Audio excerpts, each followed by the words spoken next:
nasta'inu ala umuri dunya waddin.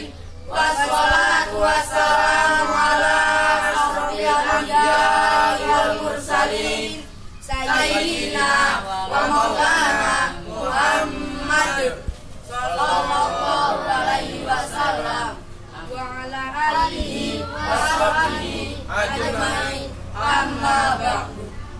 Yang kami hormati masuk pondok pesantren Raudhatul Mujawidin, beliau Nyai Raja Ulil Azmi dari Asoh, yang sangat dihormati Ketua Yayasan Pondok Pesantren Raudhatul Mujawidin, beliau Bapak Kyai Haji Ansor Wijaya Al-Adawiyah, yang kami hormati Kepala Madrasah Sanawiyah Raudhatul Mujawidin, beliau Bapak Muhammad Tahsin SPDI, dan yang kami hormati guru kami yang mengajarkan Ustazah Septia Nisi, dan yang kami sayangi dan kami cintai kedua orang tua kami yang ada di rumah. Semoga yang diberikan umurnya, dimudahkan rezekinya, dan selalu diberi kesehatan. Amin. Kami dari kelompok Ramadan akan mempresentasikan petai Madinah yang bertema Safinatun Najah, yang akan dijelaskan oleh Taufikul Ihsan. Memasuki cabang yang pertama, rukun Islam. Rukun Islam itu ada lima. Yang pertama membaca syahadat, yang kedua sholat 5 waktu, yang ketiga puasa bulan Ramadan, yang keempat zakat, yang kelima naik haji ke Baitullah bagi yang mampu. Memasuki cabang yang kedua, rukun iman. Rukun iman itu ada 6. Yang pertama, iman kepada Allah, iman kepada kitab-kitab Allah, iman kepada malaikatnya, iman kepada kitab-kitabnya, iman kepada rasul-rasulnya, iman kepada hari akhir, dan iman kepada qadar dan qada. Memasuki cabang yang ketiga, makna la ilaha illallah. Makna la ilaha illallah ialah tiada Tuhan yang wajib disembah kecuali Allah. Memasuki cabang yang keempat, alamat balik. Alamat balik itu ada 3. Yang pertama, umur 15 tahun bagi laki-laki dan perempuan. Yang kedua, mimpi basah bagi laki-laki dan perempuan. Yang ketiga, haid bagi perempuan setelah berumur 9 tahun kurang 16 hari.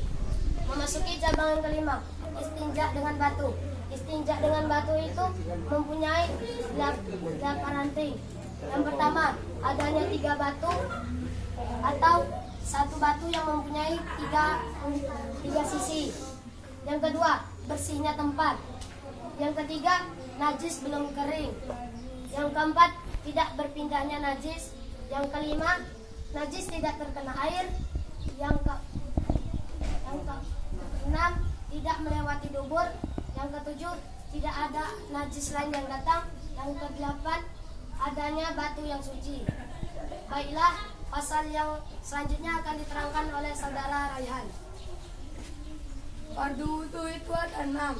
Yang pertama niat, yang kedua membasuh wajah, yang ketiga membasuh 2 tangan, yang keempat mengusap kepala, yang kelima membasuh 2 kaki, yang keenam sip.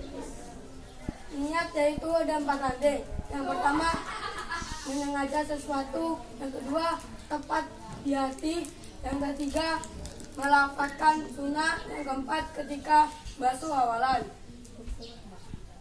Memasuki cabang yang ke-8, air yang sedikit dan air yang banyak. Air yang sedikit adalah air yang kurang dari 2 kula. Air yang banyak adalah air yang lebih dari 2 kula. Memasuki cabang yang ke-9, hal yang memajukan mandi. Hal yang memajukan mandi itu ada 6. Yang pertama jima, yang kedua keluarnya mani, yang ketiga mati, yang keempat haid, yang kelima nifas. Dan yang keenam melahirkan. Baiklah, presentasi yang selanjutnya dibawakan oleh Khairul. Baiklah, memasuki cabang yang ke-10 ialah fardunya mandi. Fardunya mandi mempunyai dua alamat, dua cabang, yaitu niat. Yang pertama niat, yang kedua meratakan air. Dan cabang yang ke-11 ialah syaratnya wudhu. Syaratnya wudhu ada 10, yaitu 1 Islam, 2 tamyiz, yang ketiga suci dari haid dan nifas, yang keempat tidak ada perkara yang menghalangi air, yang kelima tidak ada perkara yang mengubah air, dan yang keenam mengetahui fardu-fardunya wudhu, yang ketujuh tidak meyakini bahwa salah satu fardunya wudhu itu sunnah, yang kedelapan ada dan menggunakan air yang suci, yang ke-9 masuk waktunya wudhu, dan yang ke-10 berkelanjutan bagi orang yang mempunyai hadas. Dan masuki cabang yang selanjutnya, yaitu hal-hal yang membatalkan wudhu. Hal-hal yang membatalkan wudhu itu ada 4.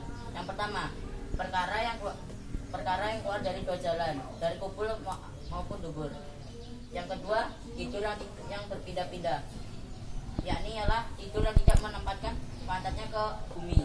Yang selanjutnya, bertemunya kulit antara laki-laki dan perempuan. Yang keempat, memegang kubulnya anak Adam. Dan cabang yang ke-13 yang selanjutnya atau yang ke-13 yaitu batalnya, dan orang yang batalnya wudhu haram melakukan 4 perkara, yakni sholat, tawaf, memegang mushaf, dan membawa mushaf. Baiklah, presentasi yang selanjutnya akan dibawakan oleh Musdan Aditya. Memasuki cabang yang ke-14, yaitu sebab tayamum. Sebab tayamum yaitu habisnya air, butuh air karena hewan yang dimuliakan dan sakit. Memasuki cabang yang ke-15, yaitu ada syarat tayamum, yaitu ada 10. Yang pertama, tubuh yang suci, dan yang kedua tidak mustakmal, yang ketiga tidak campur suhu, yang keempat tidak menggunakan debu, dan yang kelima mengusap wajah, dan yang keenam mengusap tangan, yang ketujuh menghilangkan najis, dan yang kedelapan menghadap kiblat, dan yang kesembilan masuk waktu sholat, dan yang ke-10 untuk niat sholat fardu.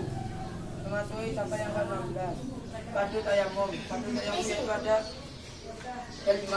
Yang pertama mindah tubuh, dan yang kedua niat, yang ketiga mengusap wajah, yang keempat mengusap tangan, dan yang ke-5 tertib di antara usapan.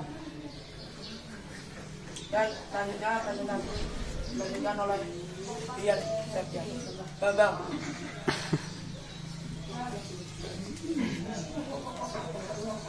Yang selanjutnya itu pasal yang ke-17.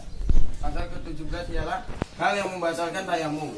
Hal yang membatalkan tayamum itu ada 3. Yang pertama, terdapat adanya air. Yang kedua, murtad. Yang ketiga, hal yang membatalkan wudu, seperti yang megang kubul dan dubur. Memasuki cabang yang ke-18, najis yang suci. Najis yang suci seperti arak, bangkai, dan samak. Masuki cabang yang ke-19, yaitu macam-macam najis. Macam-macam najis itu ada 3. Yang pertama, mukhafafah, mutawasitoh, dan mughaladoh. Yang ke cabang yang ke-20, yaitu masa haid dan nifas. Masa haid dan nifas itu ada 3. Yang pertama 15 hari. Yang kedua 1 hari 1 malam. Yang ketiga nifas 1 tetes. Yang ke pasal yang ke-21 yaitu uzur sholat. Uzur sholat itu ada 2. Yang pertama lupa, yang kedua tidur. Baiklah, pasal yang selanjutnya akan disampaikan oleh saudara Brian. Kita memasuki cabang yang ke-22, yaitu syaratnya sholat. Syaratnya sholat itu ada 8. Yang pertama, suci dari hadas kecil dan hadas besar. Yang kedua, suci dari najis. Yang ketiga, menutupi aurat. Yang keempat, menghadap kiblat. Yang kelima, masuknya waktu sholat. Yang keenam, tahu fardunya sholat. Yang ketujuh, tidak meyakini fardu sholat itu sunnah. Dan yang kedelapan, menjauhi yang membatalkan sholat. Masuki cabang yang ke-23, yaitu rukunnya sholat. Rukunnya sholat itu ada 17. Yang pertama, niat. Kedua, takbiratul ihram. Ketiga, berdiri bagi yang mampu. Keempat, membaca Al-Fatihah. Kelima, ruku. Keenam, tumakninah.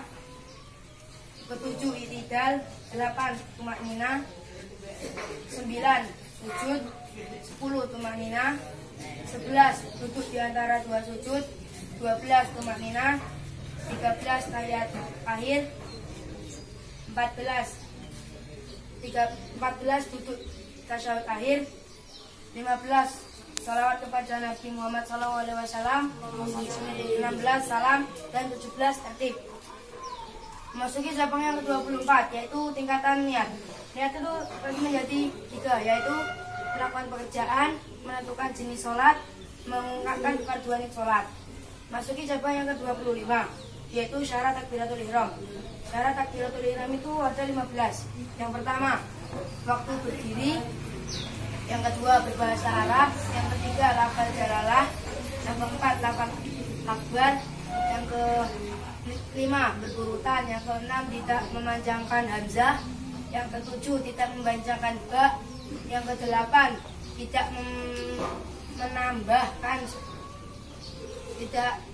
menambahkan wawu sukun. Yang ke-9, tidak menambahkan wawu pada lafal Allah. Yang ke-10, tidak wakaf. Yang ke-11, mendengar semua huruf. Yang ke-12, mengucapkan pada waktunya. Yang ke-13, menghadap kiblat. Yang ke-14, tidak salah-salah. Yang ke-15, mengakhirkan takbir bagi makmum. Dan yang ke-16, tidak mentasbihkan. Sekian dari kami. Kalau ada kekurangan mohon dimaafkan dan pengawasan dari guru. Kami akhiri. Assalamualaikum warahmatullahi wabarakatuh.